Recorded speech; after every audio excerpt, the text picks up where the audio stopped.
Hi, what's good, Rebels? Welcome back to Internet Rebel.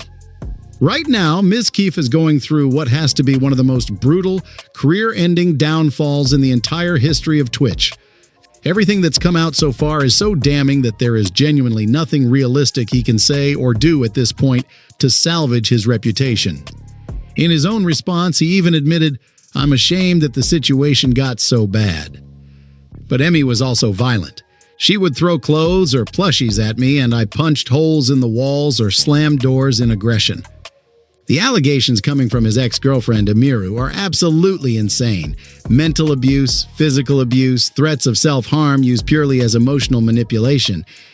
And that's not even the worst of it. Emiru went live and said word for word, "I'm finally going to be opening up about the psychological and domestic stalking, threats of blackmail, and sexual assault that Mizkif has done towards me. And some of these issues are still ongoing." What's up? I'm your host here at Internet Rebel, bringing you weekly deep dive documentaries on the wildest internet drama. Today we're breaking down every single allegation Emiru dropped, all the receipts the internet dug up within hours, and Mizkif's absolutely disastrous response.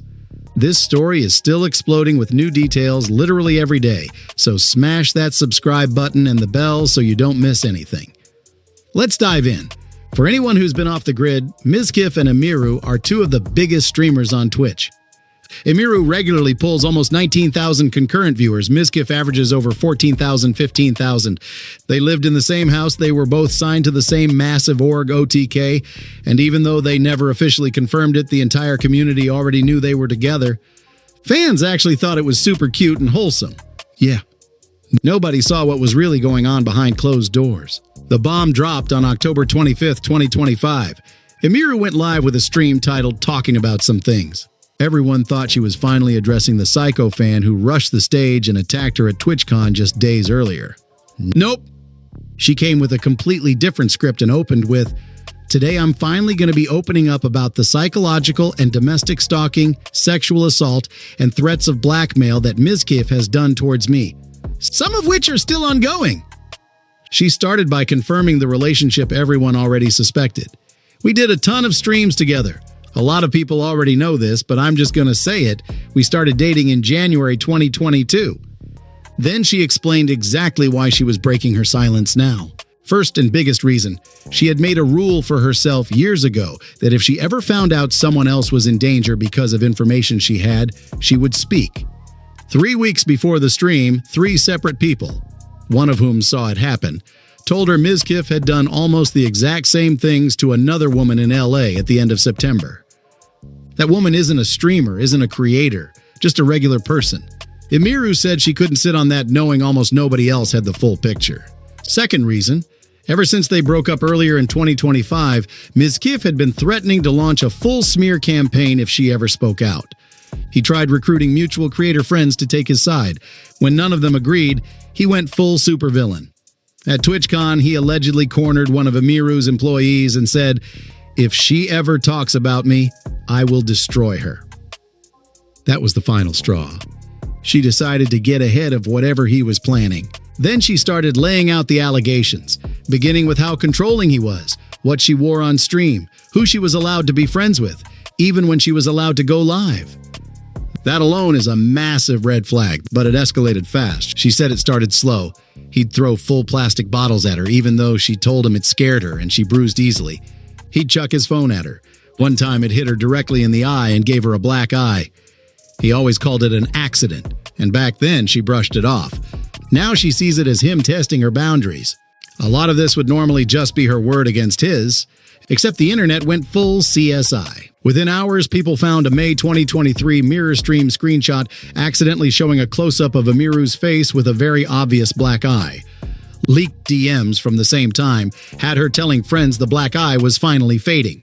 Then clips resurfaced of Mizkif doing the exact same throwing tantrums at his previous girlfriend Maya on stream. Reddit was losing it. One commenter said, "He's going to need insane levels of receipts to dig himself out of this." And remember, this was still just the first allegation. Things got way worse after the Crazy Slick sexual assault cover-up drama. OTK hired a third-party investigator who cleared Mizkif, but literally nobody believed the report. Everyone memed, "We investigated ourselves and found we did nothing wrong." The backlash crushed him and he took it all out on Emiru. He refused to ever stream at the same time as her because he couldn't handle her numbers. The first and only time they overlapped was the 2024 Rust Kingdoms event. When Emiru started pulling higher viewership, he lost it in Discord, guilt-tripping her that he waited so long for this. And now she was outshining him. Old clips immediately resurfaced of him raging at Maya for the exact same thing, getting more sponsors, more viewers, growing faster. Everyone thought he was joking back then. Turns out those were his real feelings. Then came the self-harm manipulation. One story, they're driving to get food, he sees Mr. Beast collabed with another streamer instead of him, floors it to $150 my price while talking about ending it all, with Emiru screaming and crying in the passenger seat. People instantly found an old Maya clip describing the exact same terrifying high-speed punishment drives with an X. Everyone knows who she meant.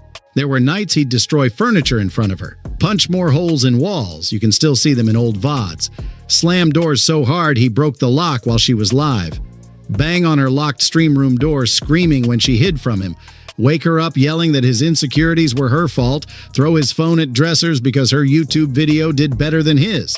She finally broke up with him and moved out. A week later, he asked to come over for closure.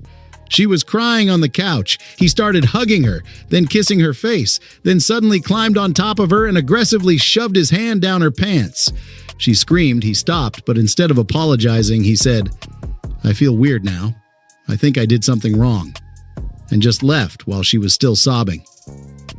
After that, he spammed her phone over 40 times trying to get her back. She started the process of filing a restraining order.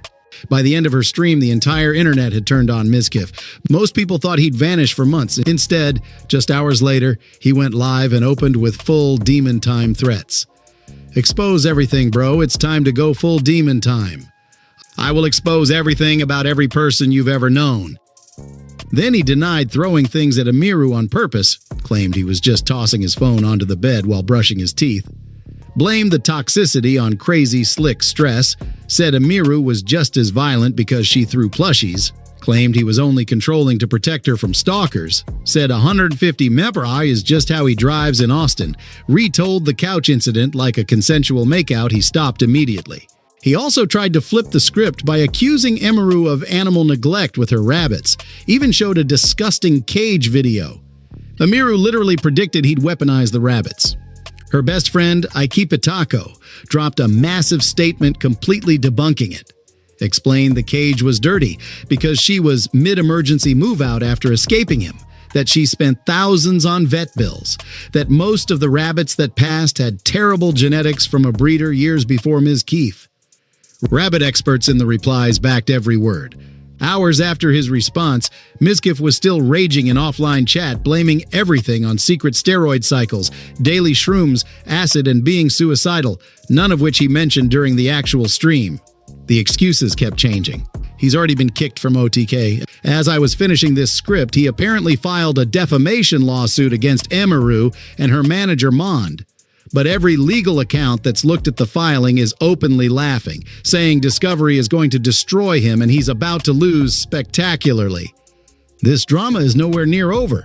New clips and screenshots keep dropping daily. If you want to stay locked in as more bombs fall, smash subscribe, hit the bell, turn on notifications. I'll keep you updated the second anything new breaks. This has been Internet Rebel. See you in the next one.